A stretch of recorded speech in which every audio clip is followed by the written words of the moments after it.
seated. Thank you very much for your warm welcome.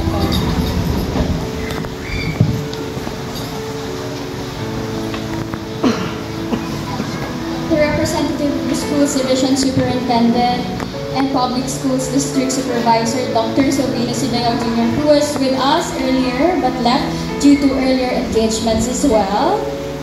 School heads, head of Amubuan Elementary School, Sir Paulino Lazo, who was also my math teacher before. Members of the faculty, some of them were my elementary teachers as well. Wala pong magtatampo sa inyo, mga naging teachers ko. Alphabetically arranged po ito. My grade 3 advisor, Ma'am Soledad Lazo. Hi, ma'am. My favorite teacher and my grade 2 advisor, Ma'am Nora Martinez, ma'am. My practice teachers, Ma'am Lilibeth Tejano, ladera na ngayon. And Sir Larry Ubarre, who always makes libre of biscuits to me. Thank you so much. And my grade 1 advisor, Ma'am Susan Ubarre. And special mention also to my aunt who recently joined the faculty, the members of the faculty here, Ma'am Jacqueline Bagalayos. Our public servants, good afternoon from the local government unit of Ballesteros and from Barangay Amubuan. Parents, grandparents, graduates, my supportive family, my husband, of course, Gian, Mama Elsie, Papa Renato, Inang Paning, Lee Siler, my sibling, and my graduating sibling, Lee Bianca. It is my privilege to be here with you today. The last time I was in this podium was in year 2007, 17 years ago. Can you believe that?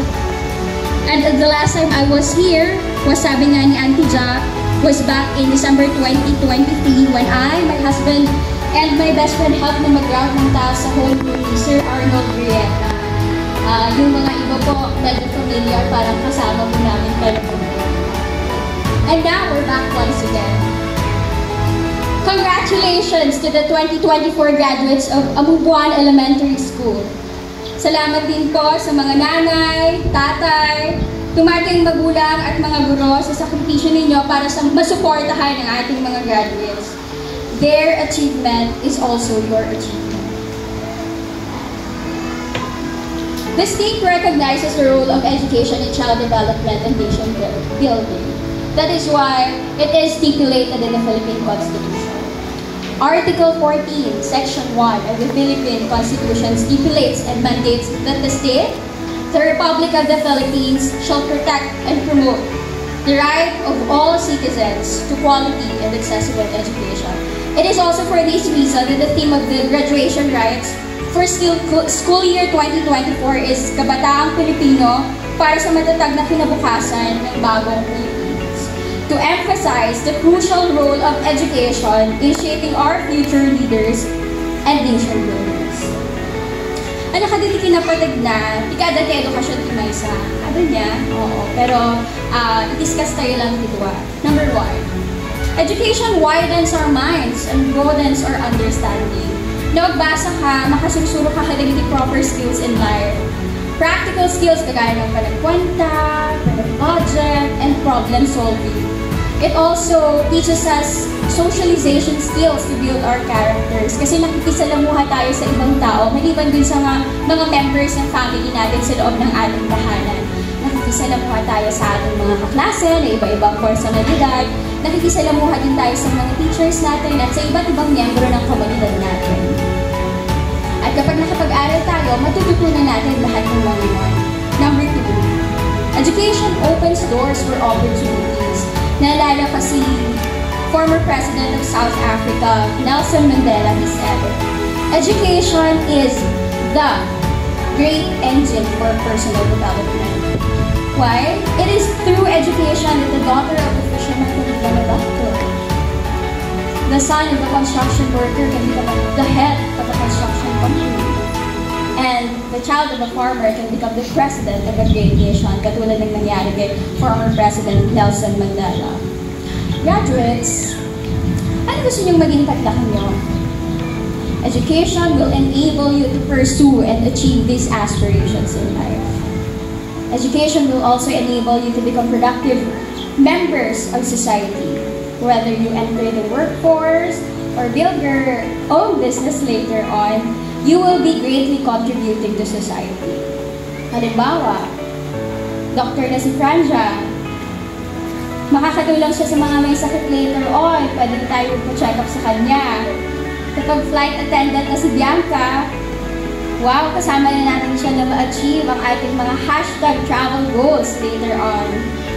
Kapag engineer na si Miggy at si Emma, makakatulong sila sa pagpaplano sa mga infrastructures na gagamitin din ng ating mga kababayan sa Ballesteros na magiging city na later on. Who knows, right? For sure, we will also have future leaders here. Sino kaya? Si Angel ba? O si Kyle? Kung nasa Kongreso ba ako by that time, see you at the House of Representatives. Siguradong makakatulong kayo para magpanukala ng mga batas na makakatulong hindi lang para sa inyo bilang individual, kung hindi para din sa pamilya natin at sa masang Pilipino na umaasa sa inyo. This is a reminder to you, our young educated leaders and people, that the key to a stronger, more progressive Philippines lies in your hands. Kaya mga bata, elementary education is a milestone for you. This is just the beginning. Tapusin ninyo ang pag-aaral ninyo. You are our beacon or hope. Of course, it takes the whole community of Umubuan, no, to raise a child. Hindi lang dito sa eskwelahan. Kaya magpasalamat kayo, graduates, sa inyong mga supportive parents at mga guro.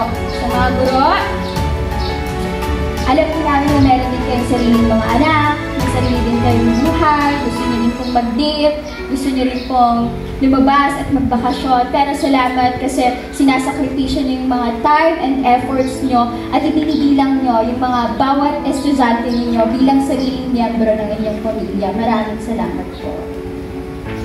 Sa mga magulang naman na araw-araw gumigising ng umaga para magluto ng almusal, ihanda yung mga anak nila sa pagpasok sa school, sa mga tatay at nanay na nagtatrabaho para may pambaon yung kanilang mga anak. Maraming salamat po. Thank you for creating a nurturing environment so these children can develop their character, resilience, and social responsibility. Mga bata, mamaya, pagkatapos ng ating graduation rites, puntahan niyo yung mga magulang ninyo, yakapin niyo sila, sabihin niyo sa kanila, salamat. Kung wala sila at wala ang mga guro niyo, wala kayong mga dito. Salamat din po sa ating mga barangay officials, sila ngayon, nakamubuan for maintaining a safe environment for our children. Most importantly, we thank God for blessing us with talents, skills, and abilities so we can use it for the common good and share it with other people. Bago natin tapusin ang napakahabang speech na ito, 17 years from now, imagine natin ang bunga ng pagtutulungan natin para sa mga batang ito. Envision a generation of Filipino youth who are not only equipped with the knowledge and skills that they have today, but also with the values and mindset to create positive change. This will only be possible if we invest in their education, nurture their potential, and empower them to be the architects of a stronger, more prosperous Philippines. Together, we can build a nation that thrives on innovation, compassion, and resilience. Once again, congratulations 2024 graduates! See you in 17 years! Kayo na may hawak ng mikropono ito sa susunod. Mabuhay ang kabataang Pilipino! Maraming salamat po!